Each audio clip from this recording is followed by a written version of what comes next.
여러분 안녕하십니까? 이어서 경남 소식입니다. 최근 경남에서도 숙박업소나 공장 기숙사에서 빈대 의심 신고가 접수됐지만 아직까지 피해 사례는 없습니다. 지나친 우려보다는 방역과 소독이 우선인데요. 자치단체는 목욕탕과 숙박업소 점검에 나섰고 방역협회는 방역과 소독 봉사를 펼치고 있습니다. 김효경 기자입니다. 창원의 한 숙박업소. 매트리스 커버부터 바닥, 커튼까지 꼼꼼히 확인합니다. 전국에서 빈대가 확인되자 자치단체가 위생점검에 나선 겁니다. 숙박업체들은 정기 소독과 함께 침대 시트나 수건 등을 전문 업체를 통해 더 꼼꼼히 처리합니다. 불경기에 이은 빈대와 전쟁입니다.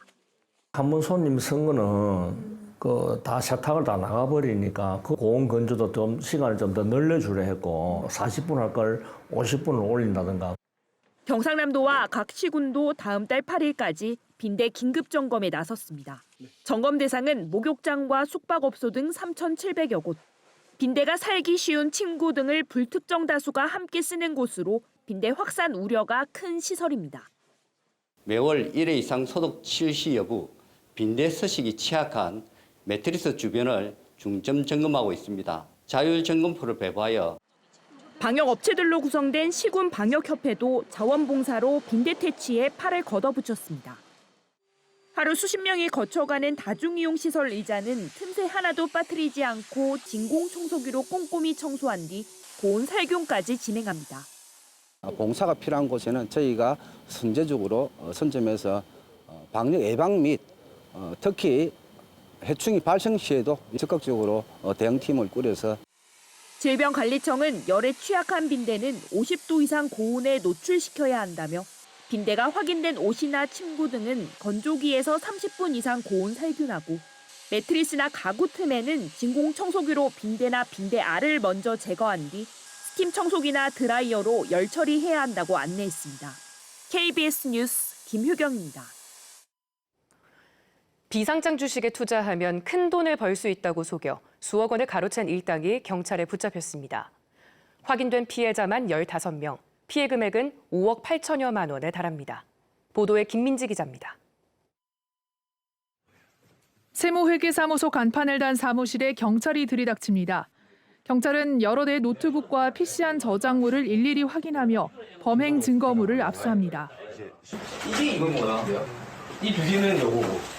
경찰에 붙잡힌 20대 A씨 등 7명은 비상장 주식을 미끼로 피해자들로부터 수억 원을 가로챈 혐의를 받고 있습니다. 이들은 텔레그램에서 투자자 명부를 구한 뒤 불특정 다수에게 전화해 이벤트에 당첨됐다며 비상장 주식을 소량 지급했습니다. 그리고 며칠 뒤 마치 다른 업체인 것처럼 전화를 걸어 해당 주식의 가치가 크게 뛸 것처럼 거짓 정보를 흘렸습니다.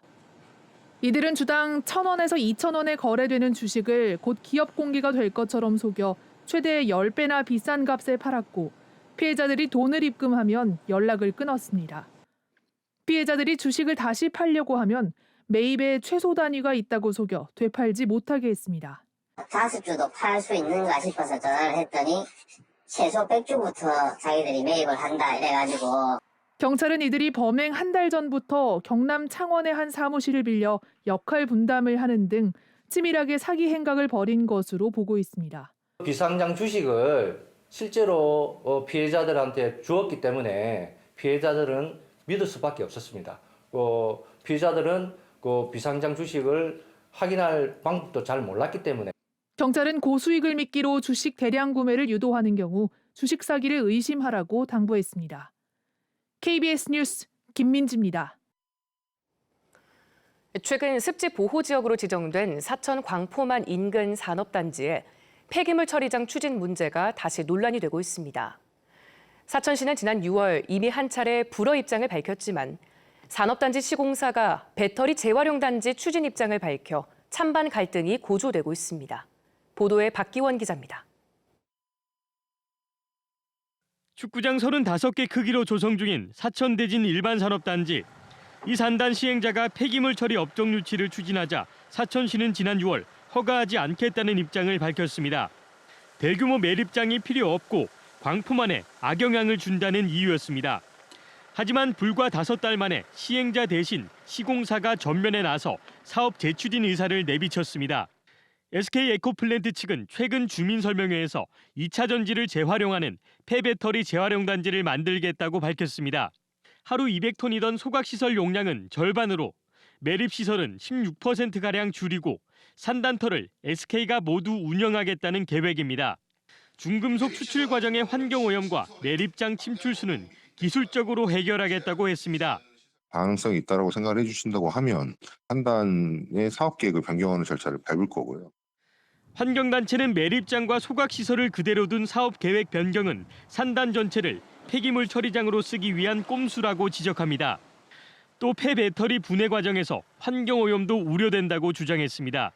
처리하고 분해하는 과정에서 화학물질들이 굉장히 많이 다루게 되는데 환경적으로 굉장히 우려하지 않을 수가 없고요.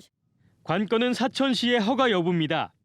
대진 산단의 원래 조성 목적은 제조업을 유치하는 데 있습니다. 폐배터리 재활용 단지가 들어서려면 유치업종 변경이 필요한데 그 권한은 사천시가 갖고 있습니다.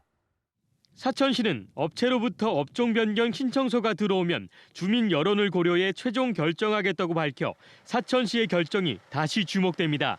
KBS 뉴스 박기원입니다. 형사공탁과 관련한 KBS 창원의 심층 기획 보도 마지막 순서입니다. 피해자의 동의 없는 공탁에 대한 문제 제기가 잇따르면서 대법원은 KBS 취재진에 추가 정비 방안을 마련 중이라고 밝혔습니다.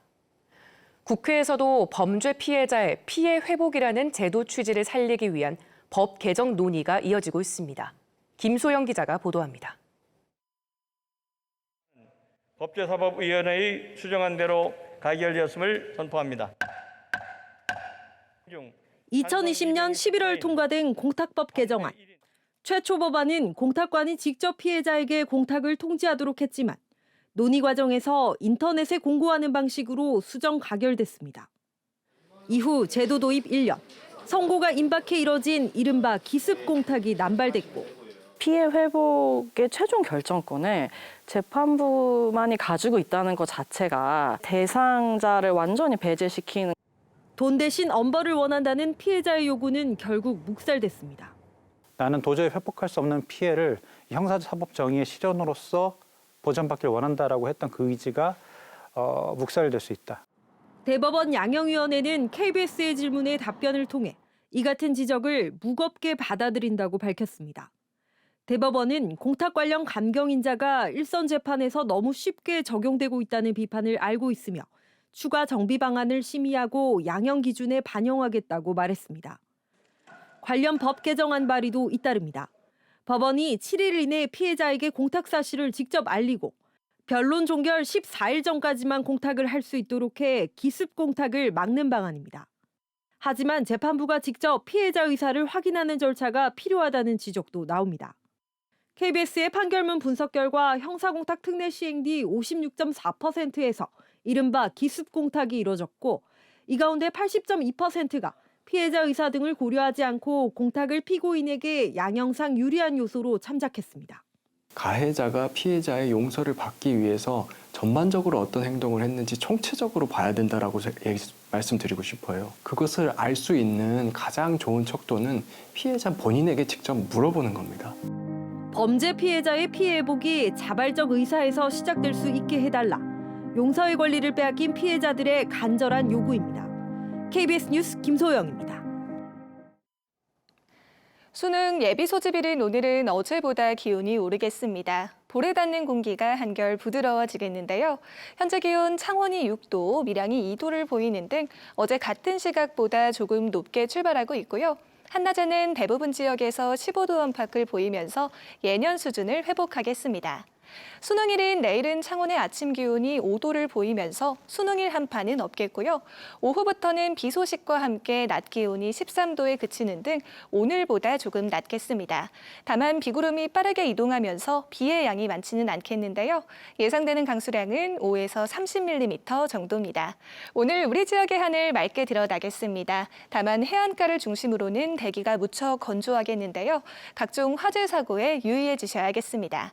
자세한 지역별 기온 살펴보겠습니다. 현재 기온 창원이 6도, 창녕과 함안이 0도를 보이고 있습니다. 한낮에는 창원이 14도, 밀양이 16도로 어제보다 1에서 2도가량 높겠습니다. 서부 지역도 진주가 1도, 합천과 산청이 0도로 출발하는 아침이고요.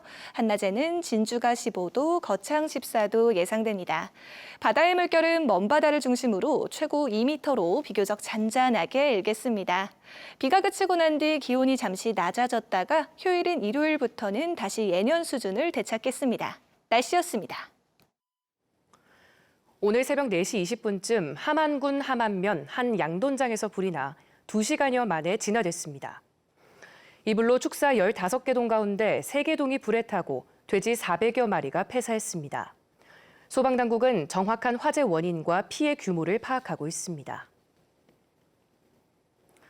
창원복지대단이 학교 밖 청소년 200명을 대상으로 실태조사를 한 결과 학교를 그만둔 후 어려움을 묻는 질문에 응답자의 37.5%가 편견과 무시라고 답했습니다.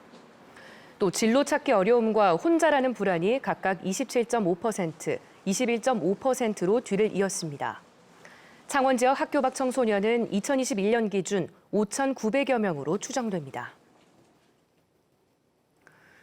동남지방통계청이 지난해 기준 20에서 30대 청년층의 삶의 질을 분석한 결과 동남권의 남은 청년의 삶의 질이 높고 수도권으로 간 청년은 수입이 높았습니다. 동남권 청년 취업률은 63%인 반면 수도권으로 간 청년은 15%포인트 높은 78%였습니다. 한 해 평균 총수입은 동남권의 남은 청년 1,964만 원보다 수도권으로 간 청년이 1,000만 원 이상 높았습니다. 진주시 이반성면 경전선 옛 수목원역에서 함안군 경계인 평촌리까지 이어지는 길이 7.3km 구간 자전거 도로가 어제 추가 개통했습니다. 자전거 도로는 진주시와 국가철도공단이 경전선 폐선터를 활용해 만들었으며 이번 추가 개통으로 진주시 내동면 유동마을에서 함안군 경계까지 이어지는 길이 37.6km 구간 경전선 자전거 도로 사업이 마무리됐습니다. 경남경찰청이 이달 말까지 3주 동안 오토바이 운전자와 전동 킥보드 이용자의 교통법규 위반 행위를 집중 단속합니다. 뉴스를 마칩니다. 시청해주신 여러분 고맙습니다.